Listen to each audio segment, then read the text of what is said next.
This is where the Swedish world meets the Eastern world, the Russian world. I speak Swedish. You are journalist?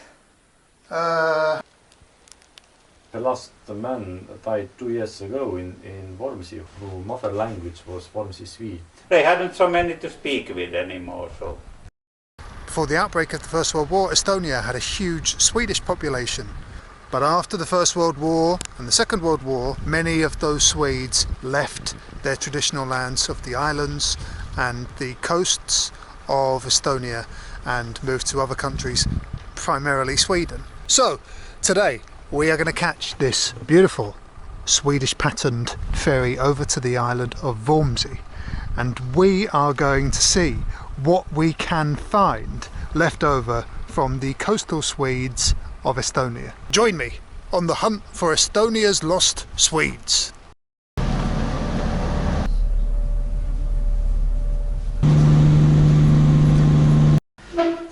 Now on the island, is there anyone left that can speak Swedish? I speak Swedish, but I learned it. Oh, okay. You are journalist?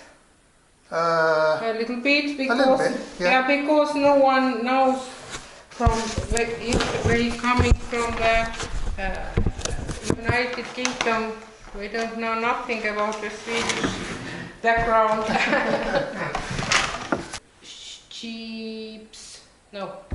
Sheeps. Sheep, what is it? Sheep. Meh. Sheep, yes? Yeah. I have my sheep, I have my 200 chickens. I must do argument with my husband. Absolutely. Over 40 years marriage, of course I must do. I am like, English, my favorite, allo, you know. René. Oh, René. All right, weather not the best, but we're here on the island of Vormsi, here outside St. Olav's Church. Quite big, very simple. I mean, it's Lutheran, right? Swedish Lutheran church. So, yeah, I mean, what did you expect? Like a Thai temple? Let's go and have a look if we can see these Swedish gravestones.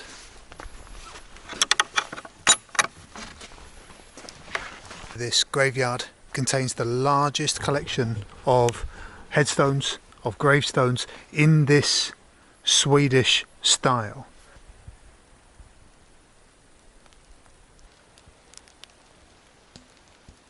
Lindström, Lindqvist, really typical Swedish names here.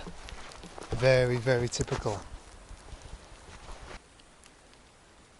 Let's have a look at this.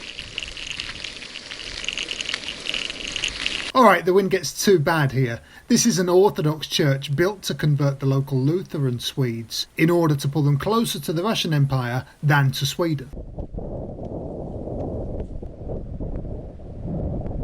Orthodox churches for Swedes, pretty rare, I think. Pretty rare. You can see by the fact that there was an Orthodox church built for at least some of the Swedes here that tried to convert some of the others away from the other church. I don't think it was that successful, but you can see just by the fact that there is an Orthodox church with its wonderful, check out the wonderful wooden onion dome of this Orthodox church. This is where the Swedish world meets the Eastern world, the Russian world.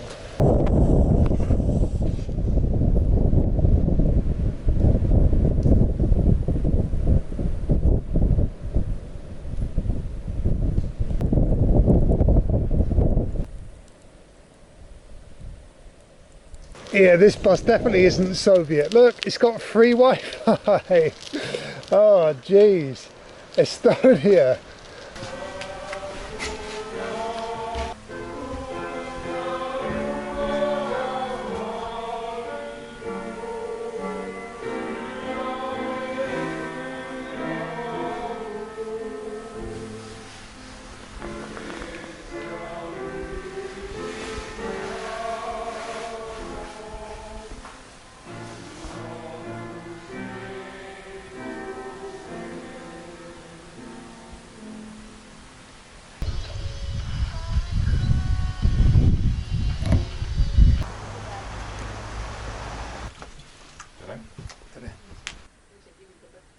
people on the island Today, consider themselves Swedish, I guess?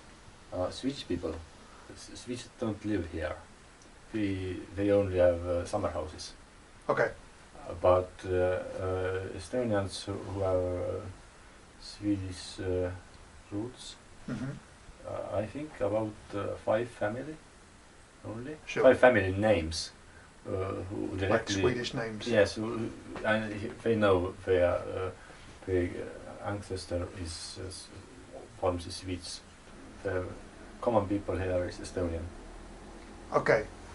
But one of the women that I met, she learned Swedish. Yes. Is that just for the tourism that's here, or is there? It's we some people, also myself, I would like to know Swedish language, but yeah, we must learn. And in the Vormsi school, they have courses, but today it's not the real person, but over internet. The teacher is in Tallinn. And that's standard Swedish or Vormsi? It's standard Swedish, Okay. because Vormsi Swedish we don't have people who talk it, because only in Sweden some people live, maybe more than some, but they are very old today. It's 80, 90 years old people who know Vormsi Swedish. But its language was quite different. Okay. Standard Swedish. The pronunciation was different already. It was like Estonian. The Swedish Swedes don't understand the local Swedes because its language, the pronunciation was different, and the words. It can be the same word, but meaning was totally different. Okay. But yeah, the last man died 2 years ago in Vormsi, who mother language was Vormsi Swede. He died 99 years old. It's 4 years, 4 months before he can be 100 years old. Okay. But he talked Estonian with accent. At this point, the weather was fine.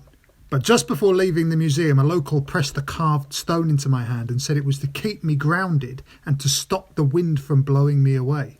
Which was lucky, because...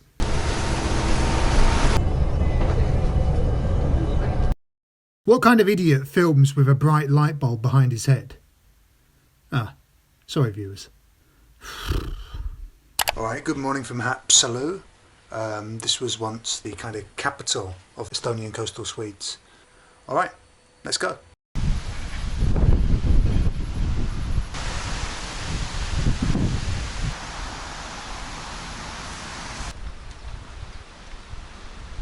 Every Thursday, like today, this museum is visited by elderly women who are living in this area, and they are of Estonian-Swedish origin, and they make handicraft here. So there is a room and we are selling their products.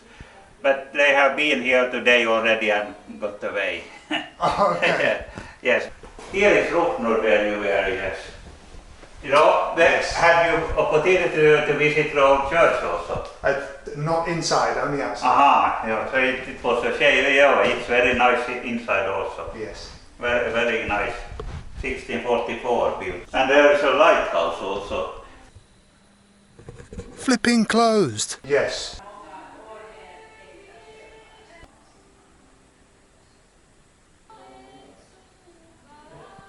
How many Swedish speakers are still around? About 450, 500 in all of Estonia. Okay. Yeah, so in this town it's not so many. In Tallinn it's more. Most of them, I think, today live in Tallinn. Okay. But it's standard, so we all understand each other. It's not dialects anymore. Sure. No. But all of the dialect has disappeared, or? Yes, I think. Some remember, but In Sweden, those who fled to Sweden, they have a little left of the dialect, I think. That they hadn't so many to speak with anymore. So there are also such people who only kind of little dialect, but not standard Swedish. Ah, okay. Yeah.